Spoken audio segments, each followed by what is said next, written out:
So when I'm arm knitting with Couture Jazz for this Afghan, I'm going to try this new technique for the cast on, and you don't need the long tail for it. You need about an 8-inch end, and then you make a slip knot, and to make the slip knot you just make a loop.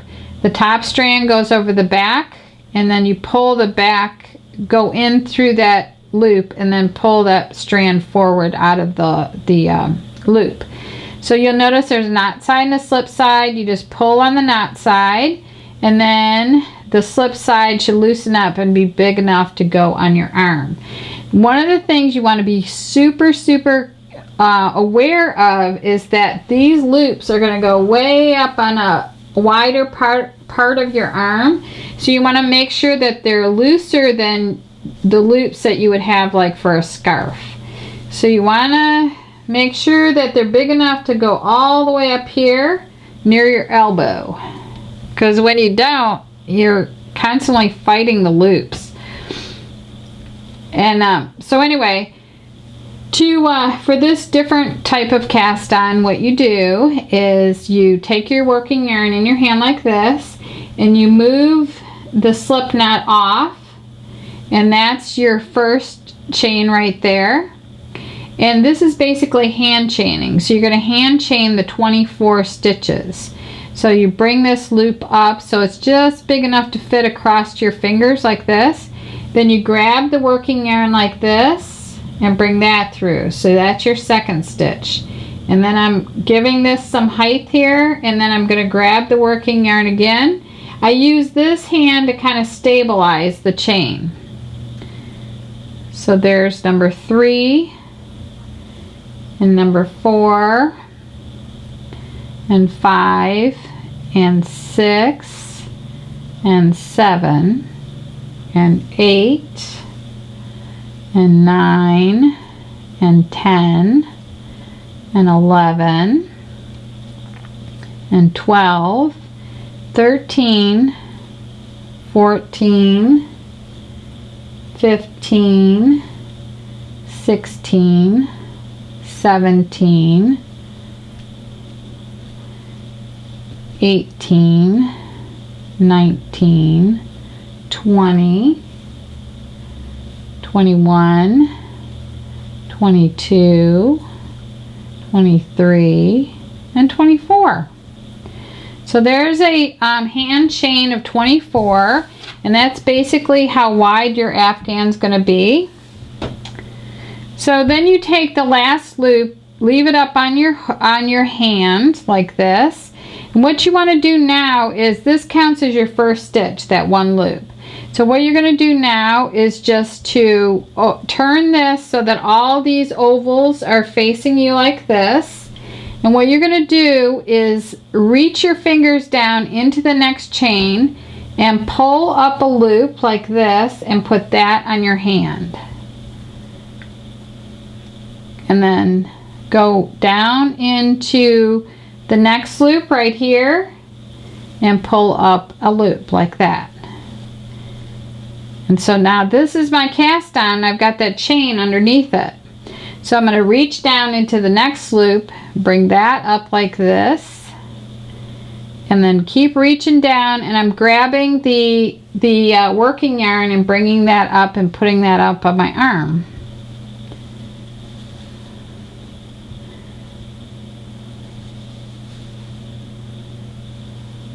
So you just keep doing that all the way across until you count 24 loops on your arm, just like this.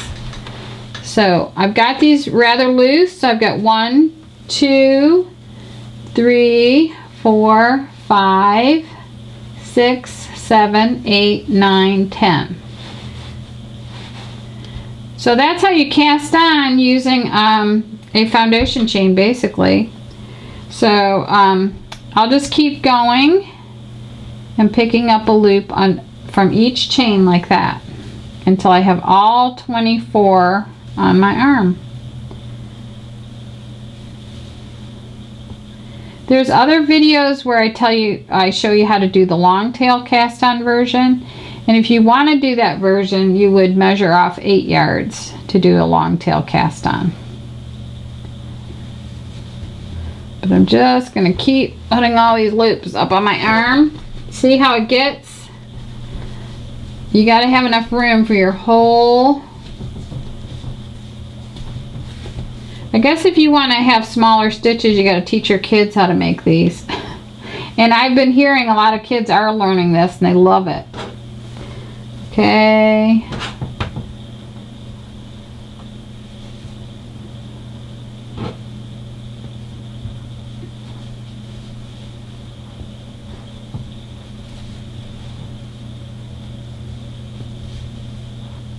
So I'm just reaching down into the chains and bringing up the loop and then putting that on my arm. There. Okay, so now I've got all my loops on my arm. I feel like a mummy. This is funny. Okay, so now to get to, now I'm ready to start row 1. And to do that, I just take my working yarn like this and I hold it like this and I drop this loop off and put the new loop over here. So all the loops are going to land up over on this arm, and again, you want to make sure they're kind of loose. Working yarn back here like this, move the old loop onto the new loop and take the new loop and put it over on the opposite arm and tighten just a little bit. Here's where I connected 2 skeins together, and I'm going to be doing another video where I show you how to join these together. You can just like sleeve them inside of each other and then take a needle and thread, and I did this just a little bit different, so I'll be showing you that in another video. So anyway, I'm already starting a new skein. I'm going to drop this off and move this over, and then drop this off, move it over. So I'm continuously picking up my working yarn like this, and then I'm going to take the old loop, drop it off onto the new loop, take the new loop and put it on the opposite arm. And I've got these loose enough to slide up. So I just keep doing that until I have all 24 back over to the other side.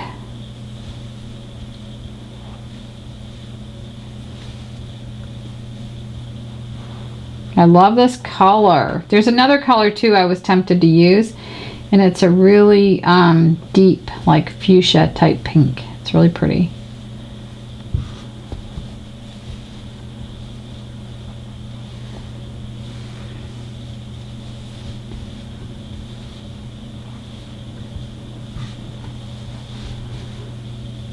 After this should take probably maybe about an hour to do, or an hour to 2 hours, and by the time you get this all done, it's such a relief to get it off your arms.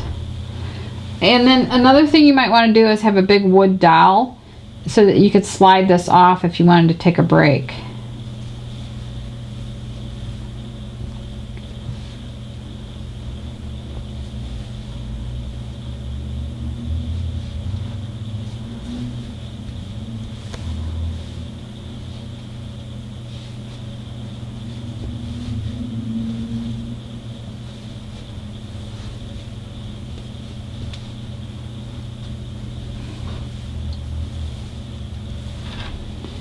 Okay, I've almost got them all over. A lot of them can just like bunch up by your hand,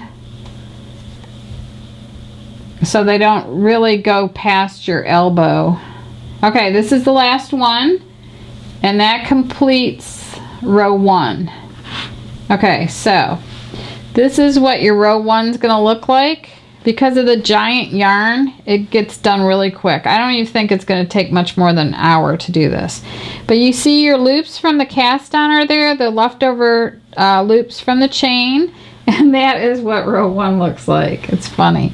Okay, so you just keep going back and forth between your arms, and so to start getting them back over to here, I'm going to hold my yarn like this, drop that loop off, take the new loop and move it over here. So I'll just go all the way back over to the other arm, and I'm doing these pretty loose because I know that these have to go up here.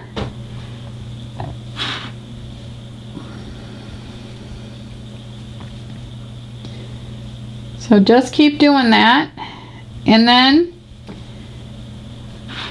when you're on your yarn, you want to stop when you have 8 yards left, because you are going to need to bind off like a typical bind off from knitting. And so you definitely want to have 8 yards left at the end. You don't want to run short on that one. So go ahead and keep doing this back and forth with your arms. Before long, you're going to have this beautiful Afghan. It's going to be gorgeous. And then stop when you have 8 yards left, and then I'll come back on camera with mine and I'll show you how to bind it off.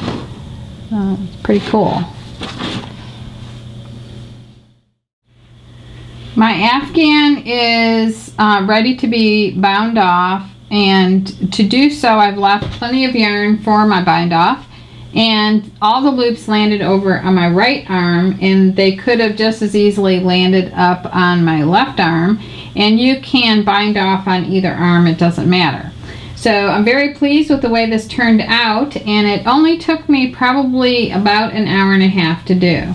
And I figured it out that you get about 49 loops per skein of Couture Jazz. So since this is about 22 stitches on here, then you get about 2 rows per skein. So I'll put all the exact measurements and all the sizing on the listed below the video. But to bind off now, you just take your working yarn like this and you knit off 2 stitches. So there's 1 stitch and there's 2, just like that. And then you tighten after each stitch. You take the first stitch that you knitted off and you move it over the new stitch right there. So you take the previous one and drop it off over the new one. So you just let that drop off, and that is a bound off stitch right now. So then you put the yarn back over here, knit the next one off and put it over here. You take the previous loop, move it over the new loop and let it drop off. Take the working yarn, knit that next stitch like that, tighten, take the previous loop, move it over the new loop, and just keep doing the same thing all the way down until all your loops are bound off, and it'll be such a relief and nice feeling to have all these loops off. So drop this one off, and you see how it's creating a little chain ridge on the bottom here. So knit the next one off like this, and then you take the previous loop, drop it over the new loop, take your working yarn like this, move it over here, take your previous loop, drop it over the new loop, take your, now the factory ties knots like this, and I'm not so sure that that's not a bad way to do it, because I was trying it a different way and I didn't like the way that turned out. And the problem with this yarn is that it's so thick and bulky, it's hard to, you know, like weave in the ends or sew the ends together. And I'm almost starting to think that the way where you take a needle and thread and sew them together is actually the cleanest way to do it. But this pretty much gets hidden into the Afghan. So you just knit this one off like this and drop the previous one over it. And then you knit the next one like this. Take the previous one and drop it over. You just keep doing this all the way down, and freedom is in sight here. As soon as I get all these off.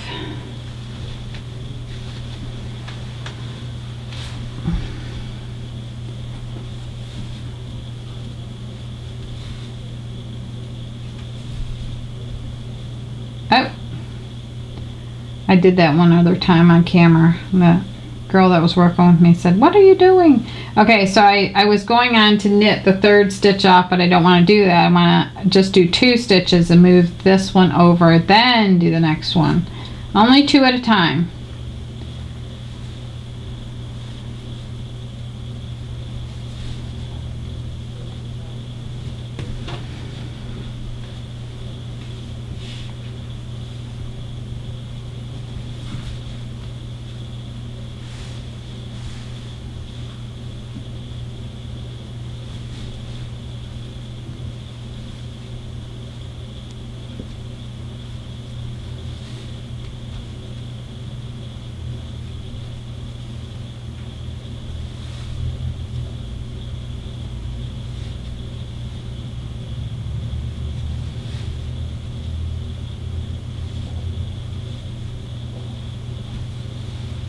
Almost down to the end.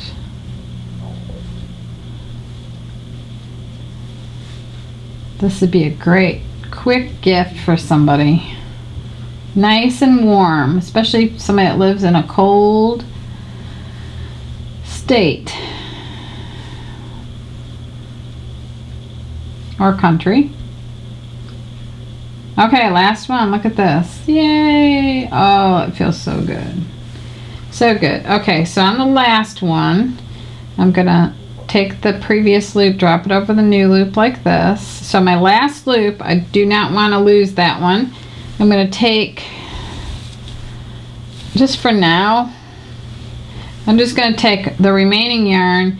You might want to cut this about 18 or 12 or 18 inches out, and then you just bring all the end there through the last loop on your hook, and you pull that a little bit and it locks it. It's not going anywhere. So this is your bind off edge right here. See how it made the little loops? It looks like a crochet chain. So then all you got to do is weave these ends in. You can do them with your hands. You can put this on a big bobby pin or safety pin and just weave this through your stitches. At the very end, you might want to take a needle and thread and just tack this down. You could also, on the very ends, when you're ready to, on the cutoff edge, you could just fold this in like this, and wherever that lands up, just kind of stitch it down with that clean edge there. But that is how you arm knit an Afghan using Couture Jazz. And the links to everything are listed below, and I want to thank you very much for watching, and make sure that you subscribe to our channel.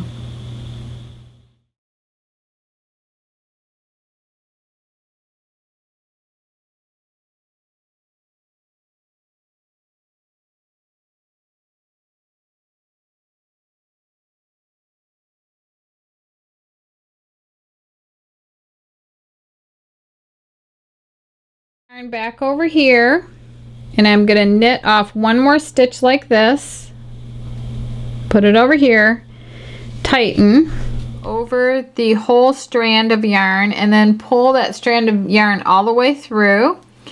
And then just for extra security,